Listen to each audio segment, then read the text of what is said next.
Anda menyaksikan Breaking News TV One bersama saya Nanda Kusuma. Kami akan langsung mengajak Anda untuk menyimak jalannya rapat koordinasi Satgas Pemulihan Bencana Sumatera yang saat ini sedang berjalan, yang digelar oleh DPR RI dan juga pemerintah.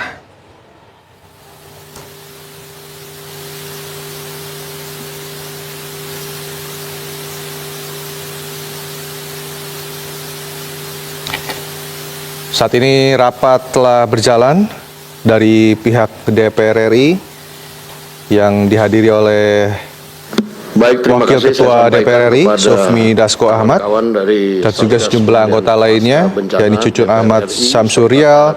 Sementara dari pemerintah dihadiri oleh Menteri Dalam Negeri selama kurang lebih Tito Karnavian, ada juga Menteri Pekerjaan Umum Dodi Hanggodo, Menteri Kesehatan berposko di tempat ini.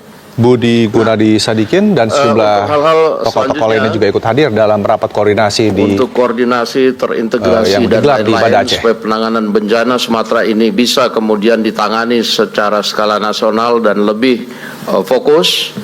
Pemerintah kemudian sudah membentuk Satgas Percepatan Rehabilitasi dan Rekonstruksi Pasca Bencana Sumatera. Nah, tentunya Satgas ini yang mulai hari ini akan mengambil alih untuk melakukan eksekusi di lapangan, dan untuk selanjutnya Satgas Pemulihan Pasca Bencana DPR RI akan menyertai untuk kemudian menjalankan fungsinya sebagai fungsi dari DPR, tentunya membantu mengkoordinasikan Satgas pemerintah untuk mengeksekusi kebijakan-kebijakan di lapangan. Nah, untuk itu saya akan persilakan mulai saat ini kepada Pak Tito Karnavian sebagai Ketua Satgas Percepatan Rehabilitasi dan Rekonstruksi Pasca Bencana Sumatera, kemudian untuk memimpin sampai dengan selesainya bencana di Sumatera. Waktu saya persilakan. Terima kasih. Serah terima ini.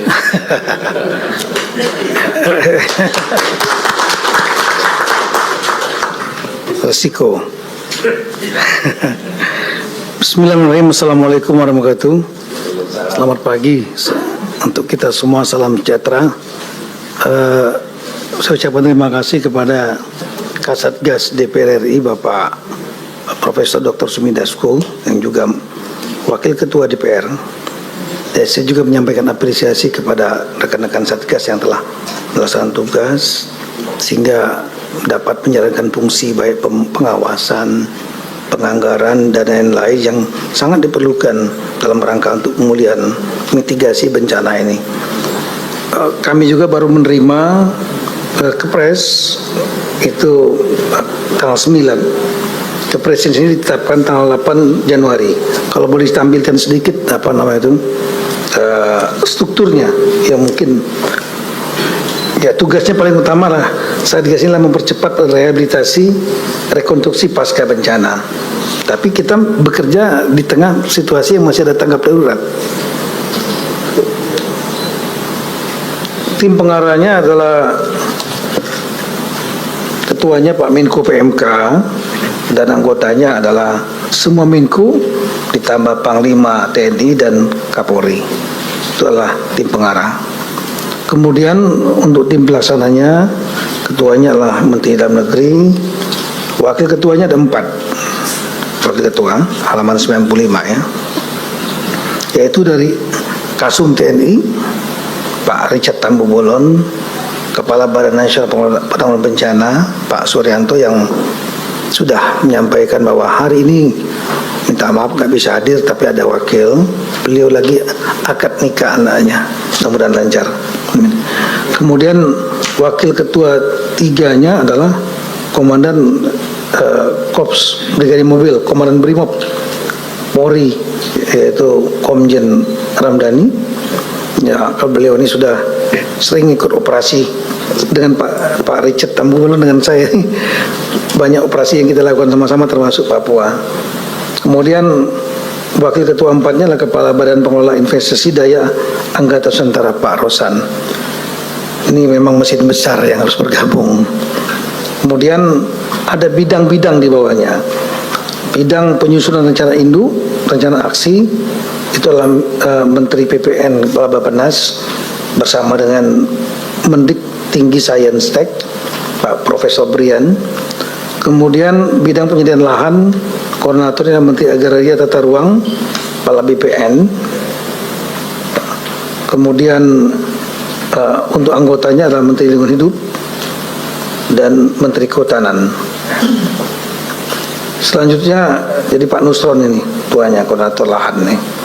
Kemudian untuk pengelolaan data koordinatornya adalah Kepala BPS Ibu ini, anggotanya Kepala BIG, Kepala BMKG, BRIN, dan Dirjen Dukcapil Kemendagri untuk data Dukcapil. Untuk bidang komunikasi publik, Menko Komunikasi Digital dan Kepala Badan Komunikasi Pemerintah. Sedangkan untuk infrastruktur, saya ulangi, ada yang terlewat tim pengarah. Selain Menko, Panglima TNI, Kapolri, juga di situ ada Bapak Purbaya.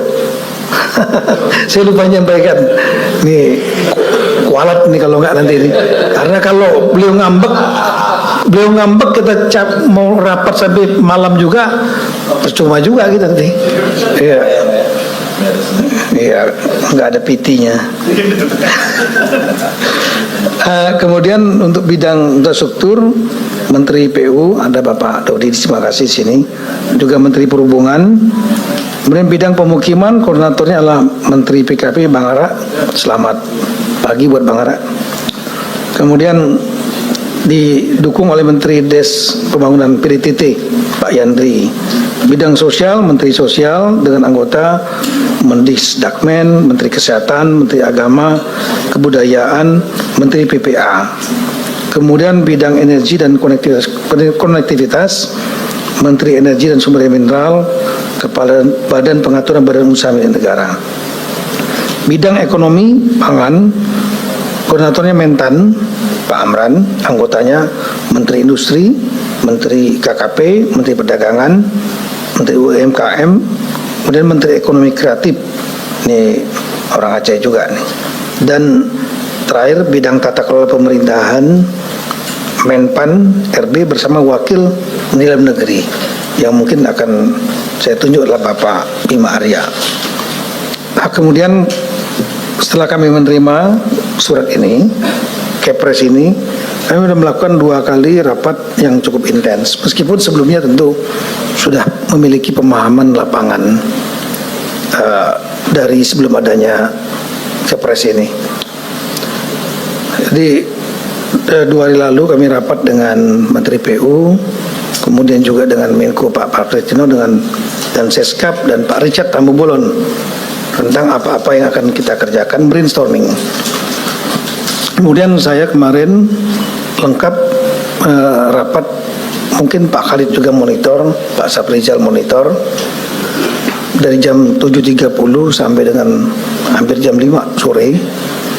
Kita rapat dengan 3 gubernur, 52 kabupaten, bupati dan wali kota.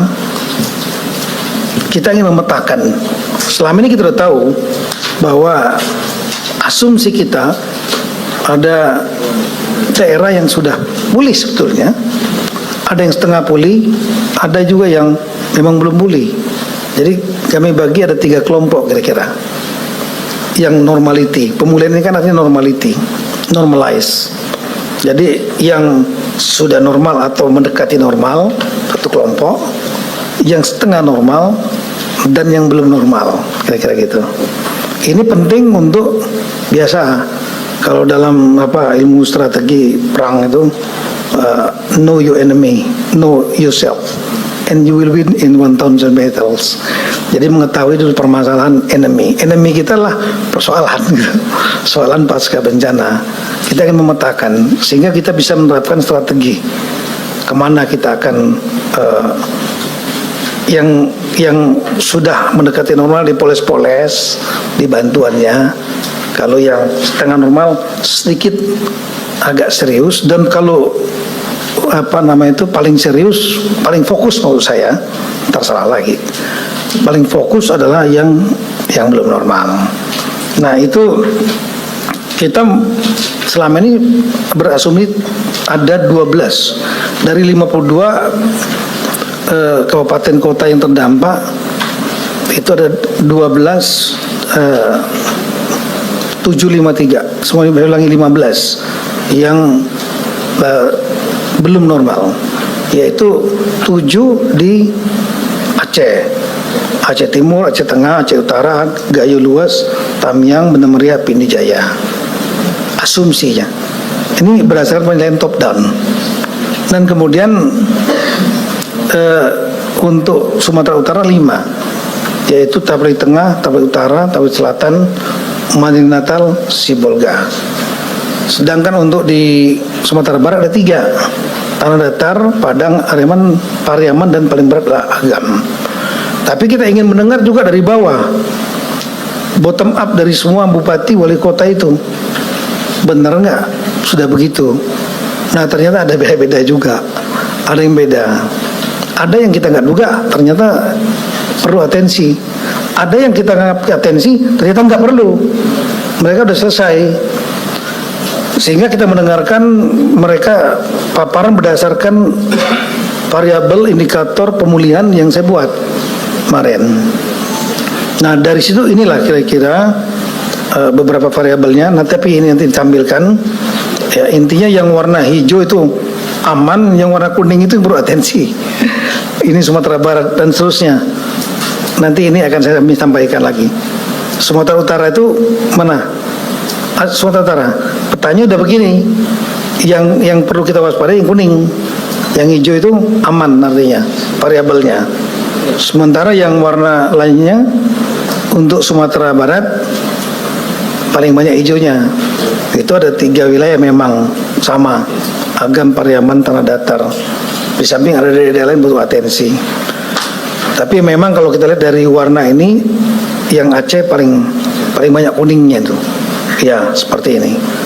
Nah, kemudian dari 2 kali rapat tersebut dan dari studi empirik yang kami lakukan pada saat di lapangan semenjak kita turun, itu saya merencanakan itu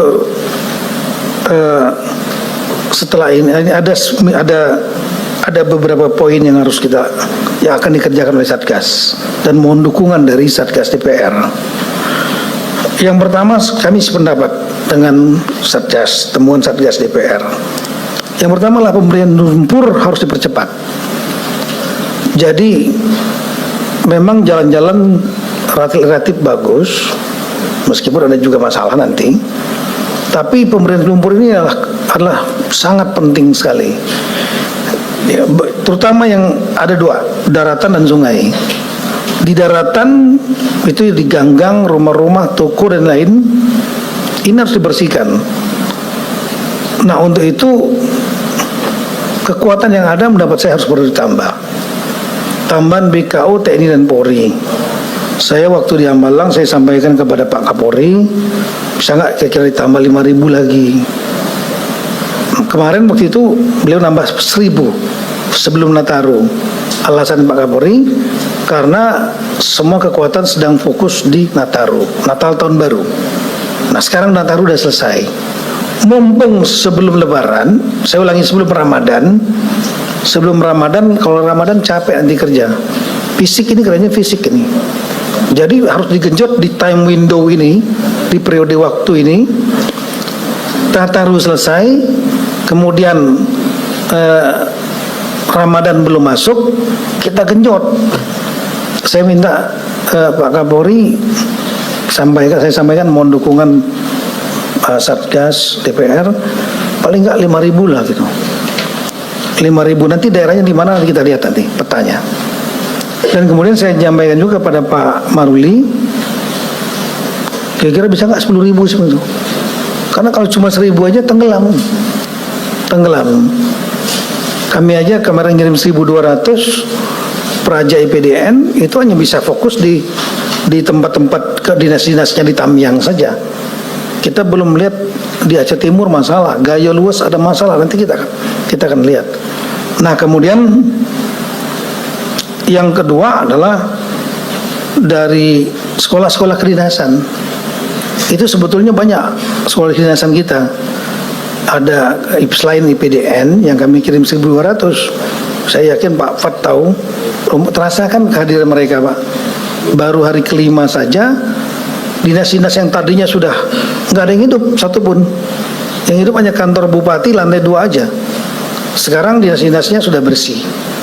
Ya, tinggal persoalan mebeler, kemudian laptop dan lain-lain. Kuncinya adalah mereka harus diberi modal. Jangan kita semuanya dari pusat. Kalau kita semua dari pusat, kita berikan dari apa? Minta semua dari Satgas, minta dari kementerian. Enggak, mereka juga punya APBD. Persoalannya adalah APBD-nya harus cepat disburse, delivernya cepat. APBD-nya secepat mungkin. Nah, persoalannya kalau kita akan menunggu syarat salur sesuai sistem administrasi, kepala BKD-nya nggak ada, nggak jalan. Stafnya semua nggak ada di sana. Saya mengucapkan terima kasih banyak kepada Pak Purbaya, karena kemarin saya diberitahu oleh Pak Teddy bahwa khusus Aceh Tamiang itu mereka sudah diberikan, kalau nggak salah lebih kurang 170 miliar dari DAU tahap pertama tanpa melalui syarat salur. Syarat salurnya nanti akan disusulkan. Nah, mekanisme kecepatan seperti ini yang sangat diperlukan di daerah-daerah terdampak ini. Ya, jika dia punya modal dia, kita udah bersihkan kantornya, udah rapi, mungkin bisa ada gambarnya itu. Rapi tapi kosong karena semua hancur kan. Nah, mebelernya dia bisa beli sendiri, nggak bisa nunggu dari kita. Kalau kita semua ngurusin semua puluhan daerah terdampak ini, mebelernya, kemudian laptopnya, komputernya, berat dan ribet. Tapi kalau mereka dikasih uang APBD tahap pertama, ya mereka bisa mengerjakan itu. Dan saya sudah membuat surat edaran kepada seluruh kepala daerah ini selaku Mendagri, pembina pengawas pemerintahan, sudah membuat edaran untuk mereka boleh melakukan perubahan APBD. Bahkan perubahannya yang untuk awal cukup dilakukan oleh bupati, wali kota, dan hanya memberitahu kepada DPRD. Kalau nggak lama lagi rapat DPRD, ini hitungannya kita bergerak hitungan menit, hitungan jam, hitungan hari. Saya ucapkan terima kasih sekali lagi kepada Pak Purbaya, dan mungkin mekanisme yang sama bisa dikerjakan di daerah lain yang nanti akan kita lihat petanya. Nah, kemudian berikutnya lagi adalah sekolah kedinasan tadi. 2 sudah menyambut, saya terima kasih banyak. 3 sudah menyambut. 1 adalah BPS. Ibu ini ngirim 500 untuk melakukan pendataan detail. Jadi selain rumah sedang ringan, ada lagi yang saya minta kepada beliau. Ini sebenarnya usulan dari Pak Wagub, Pak Padullah, untuk menghidupkan ekonomi supaya masyarakat memiliki daya beli. Nah, kita memberikan apresiasi pada saat di sidang kabinet. Bapak Presiden menyampaikan bahwa kerjasama antara Dukcapil, Bu ini dan Menteri Sosial, kita bisa mengklirkan data penerima PKH itu jumlahnya sangat signifikan, 3,97 juta yang selama ini mungkin nggak efektif. Nah, kemudian itu akan menghemat anggaran. Kalau seandainya saja usulan dari Pak Fat, kalau bisa Pak yang terdampak ini masukkan dalam daftar penerima bantuan sosial Kemensos seperti PKH, bahkan Pak Menteri Kesehatan menyampaikan PBI, iuran untuk BPJS sehingga mereka masuk rumah sakit nggak perlu bayar PBI, atau mungkin Pak Mensos ada lagi yang lain. Kita harus dorong masyarakat ini untuk menerima bantuan untuk memperkuat daya beli. Kenapa ini nanti ada hubungan dengan ekonomi? Menteri Perdagangan, Menteri UMKM itu sudah turun menghidupkan pasar, menghidupkan warung-warung seperti ini. Tapi yang belinya seperti sebelah kanan itu Kami datang langsung ke lapangan bertiga dengan Pak Menkes, Menteri UMKM, yang belinya dari pagi cuma 2 orang, Pak. Akhirnya busuk, kira-kira gitu. Nah, kalau mereka diberikan bantuan BLT, ya, itu otomatis mereka punya daya beli, dan ini akan terjadi putaran uang. Kemudian sekolah-sekolah yang lain selain BPS, tapi Ibu jangan lupa, Ibu waktu mau memberangkatkan sudah saya sampaikan, ini harus diekspos supaya apa? Kenapa kita terlihat mobilisasi nasional itu lakukan? Selama ini mobilisasi dilakukan, tapi mungkin nggak terekspos di media. Ya, nggak terekspos di media, akhirnya seolah kita bekerja seadanya. Padahal enggak, mobilisasi dilakukan oleh Presiden semenjak hari pertama, tapi ini harus dimunculkan. TNI banyak sekali dimunculkan, Polri banyak sekali, BKO-nya, pesawat berapa puluh, heli berapa, tapi eksposnya mungkin yang kurang. Nah, sehingga ya dimulailah dari kemarin PDN, BPS, dan kemudian berikutnya lagi adalah Pak Menteri KKP. Pak Menteri KKP juga sama akan mengirimkan sekolah kedinasannya 1.000 orang, ngurusin mungkin bantu tambak-tambak yang terdampak daerah pesisir, dan ini masuk kurikulum semua ini, nggak perlu tambahan biaya karena biayanya memang udah biayanya sudah ada sekolahnya. Dan kemudian hanya dipindahkan menjadi KKN yang dipercepat, kira-kira gitu. Tapi timingnya sekarang, sebelum Ramadan. Kemudian Pak Kapolri juga ada menyampaikan, Pak Panglima ada menyampaikan pada kami, beliau mau mempercepat Latsitarda. Tapi saya dengar minggu ketiga, salah Pak ya? Tanggal berapa? Ini Pak Ramdhani rencana yang Latsitardanya? Tanggal 20-an Latsitarda. Untuk Akademi TNI, AL, AU, Akmil, dan Polri bergabung seperti biasa, Latsitarda setiap tahun.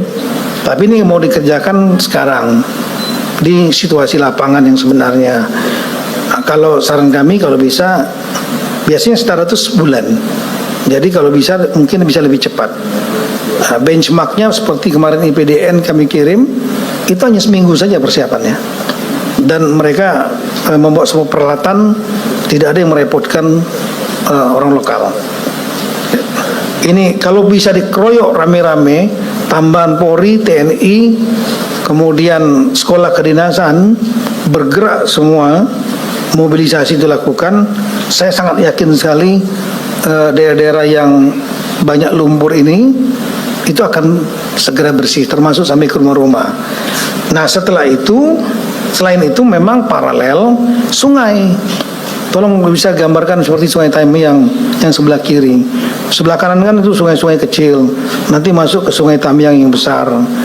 Sungainya muaranya sudah seperti itu.